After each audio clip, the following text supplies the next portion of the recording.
Hello students. तो आज हम बीए सेकंड ईयर के फोर्थ सेमेस्टर का एक क्वेश्चन करने जा रहे हैं और ये क्वेश्चन है आपके पहले प्ले का द एनवॉय का। आपको इस प्ले में से कोई भी क्वेश्चन आए आप इस क्वेश्चन को लिख सकते हैं। ये समराइज टाइप क्वेश्चन है और इसकी मैं आपको हिंदी ट्रांसलेशन करवाने जा रहा हूँ बच्चों। तो सबसे पहले तो किस प्रकार से इसमें से क्वेश्चन आ सकता है, या तो क्वेश्चन आएगा कि comment on the title of the play the envoy, के एनवॉय के टाइटल पे कमेंट कीजिए कि ये टाइटल एप्रोप्रिएट है या नहीं। या फिर क्वेश्चन आ सकता है कि the theme of the play is an attempt to strike reconciliation between the Pandavas and the Kauravas, कि इस प्ले का विषय कौरवों और पांडवों के बीच रिकॉन्सिलिएशन यानी समझौता कराना है, न कि नॉट टू प्रोवोक वॉर, न कि युद्ध करवाना है। जस्टिफाई, इस चीज़ को जस्टिफाई करो। तो इन दोनों तरीक़ों से क्वेश्चन आ जाए तो आपको ऐसे ही, जैसे मैंने आंसर लिख रखा है ऐसे ही लिखना है बच्चों। और मैं आपको इसकी हिंदी ट्रांसलेशन करवा रहा हूँ। सबसे पहले तो इस जो टाइटल है द एनवॉय, इसका मतलब समझ लेते हैं। अगर आपने मेरी इस प्ले की हिंदी की समरी वाली कोई जो वीडियो है नहीं देखी है तो आप वो देख लीजिए। उससे आपको बहुत अच्छे से पता लग जाएगा कि द एनवॉय का मतलब क्या होता है। द एनवॉय का मतलब होता है मैसेंजर, राजदूत, या फिर जो एक जगह से दूसरे जगह पे मैसेज पहुंचाए। तो इसमें श्री कृष्णा हैं, वो एक मैसेंजर हैं। वो क्यों राजदूत बनते हैं वो हम इस क्वेश्चन के अंदर पढ़ेंगे। तो क्वेश्चन शुरू कर रहे हैं बच्चों। The envoy is one of the 13 plays. बच्चों जब भी वन ऑफ द फ्रेजेस आए तो इसके बाद जो ऑब्जेक्ट लगेगा वो हमेशा प्लूरल लगेगा, आप ध्यान रखना। तो द एनवॉय है वो भाष नाम के जो राइटर हैं, संस्कृत राइटर हैं, उनके 13 प्लेज में से एक प्ले है। कहने का मतलब जो हमारे भाष या भाषा जो राइटर हैं इस प्ले के, उन्होंने 13 प्ले कुल लिखे हैं, 13 प्लेज लिखे हैं। And it is the envoy is one of the 13 plays. उन 13 में से एक प्ले ये है। The envoy means an ambassador और अ मैसेंजर। एनवॉय का मतलब होता है एक एम्बेसडर या फिर मैसेंजर। एम्बेसडर राजदूत को बोलते हैं जो एक जगह से दूसरी जगह मैसेज पहुंचाता है। This play is based on an incident from the great Indian epic the Mahabharata. सभी ने द महाभारत का नाम सुना होगा। हमारी जो महाभारत है, उस महाभारत की जो स्टोरी है, कहानी है, उसमें से किसी एक इंसिडेंट पे हमारा जो प्ले है वो आधारित है। अब वो इंसिडेंट कौन सा है वो बता रहे हैं हम। The time of the play is that moment when the great war between the Pandavas and the Kauravas was going to be held। इस प्ले का समय कौन सा है, यानी ये प्ले कौन से समय पे बेस्ड है, जब पांडवों और कौरवों में एक युद्ध होने जा रहा था। ये कुरुक्षेत्र का युद्ध जो पांडवों और कौरवों में हुआ वो होने जा रहा था। तो वो जो टाइम है वो इस प्ले का टाइम है। However the Pandavas make a last try for piece. जो पांडवास हैं, आप सबको पता है कि पांडवास इसमें सही थे और कौरवास गलत थे। कौरवास ने पांडवों की जो इनहेरिटेंस है, उनकी जो संपत्ति जायदाद है वो हड़प ली थी धोखे से।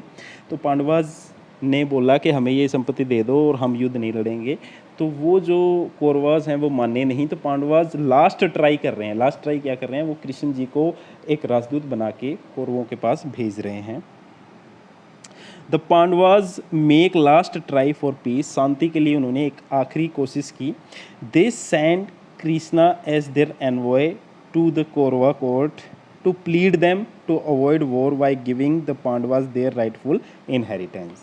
कि उन्होंने कृष्णा को एक राजदूत या मैसेंजर बना के कौरवों के कोर्ट में भेजा ताकि वो उनको खुश कर सकें, किसके लिए, कि जो वॉर है उसको अवॉइड किया जा सके और पांडवों को उनकी जो इनहेरिटेंस है, संपत्ति जायदाद है, वो वापस दी जा सके। Krishna also does not want that there should be war between there should be war and the brothers should kill one another. Shri Krishna खुद भी यही चाहते थे कि भी ये युद्ध नहीं होना चाहिए और जो कौरवों और पांडवों के बीच जो भाईचारा है, या ये दोनों एक दूसरे के भाई हैं, ये एक दूसरे को न मारे। He knows that this war would bring only death and destruction. Shri Krishna को पता था कि ये जो वॉर है, ये युद्ध है, केवल डेथ और डिस्ट्रक्शन, यानी कि इससे क्या है, बहुत सारी मौतें होंगी और डिस्ट्रक्शन, बहुत सारी तबाही होगी, और कुछ भी नहीं होगी। He wants to avoid the war, वो इस वॉर को अवॉइड करना चाहते थे, रोकना चाहते थे। So he goes to Duryodhana with the proposal of peace. इसलिए वो दुर्योधन के पास गए, किस चीज़ का प्रपोजल लेके, शांति का, पीस का प्रपोजल लेके। तो दुर्योधन आपको पता ही है, ये एक यूँ मान लो कि कौरवों के पक्ष से सबसे शक्तिशाली इंसान था ये Duryodhan. When the play opens, Duryodhan, the Kaurava prince, enters his royal court. He announces that he has called a meeting of his courtier and family members in order to make consultation about the coming war.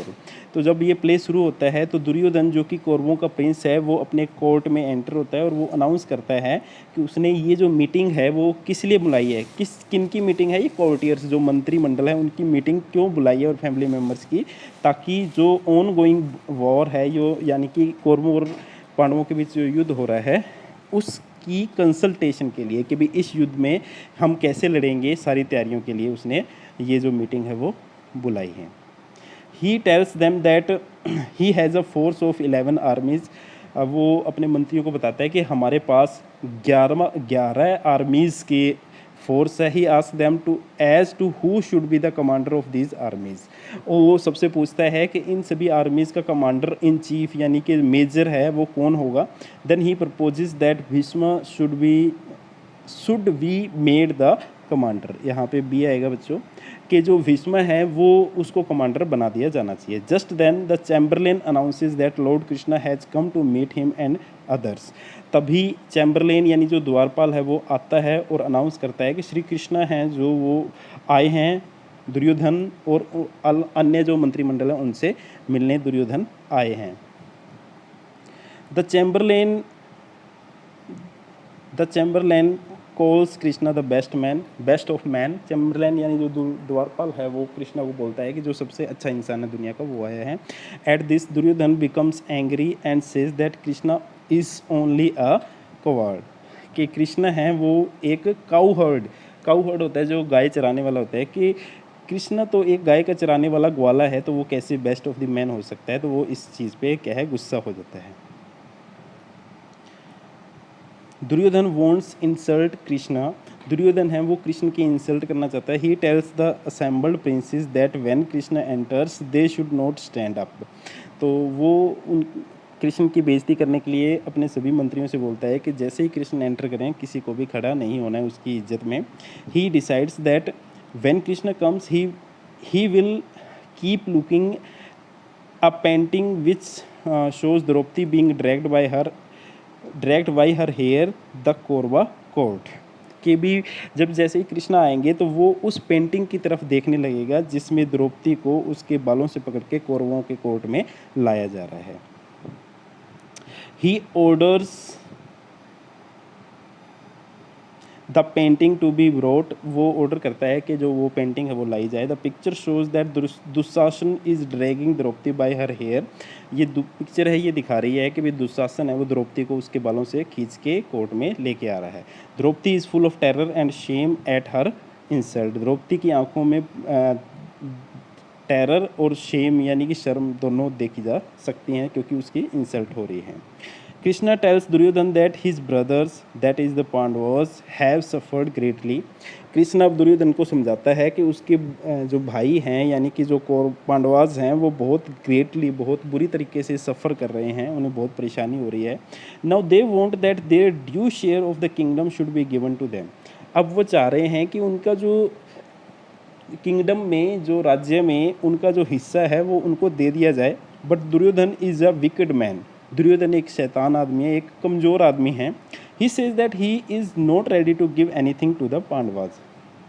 कि वो पांडवाज को कुछ भी देने को तैयार नहीं है। At this Krishna tells him that by the mutual confrontation the whole Kuru family will be destroy.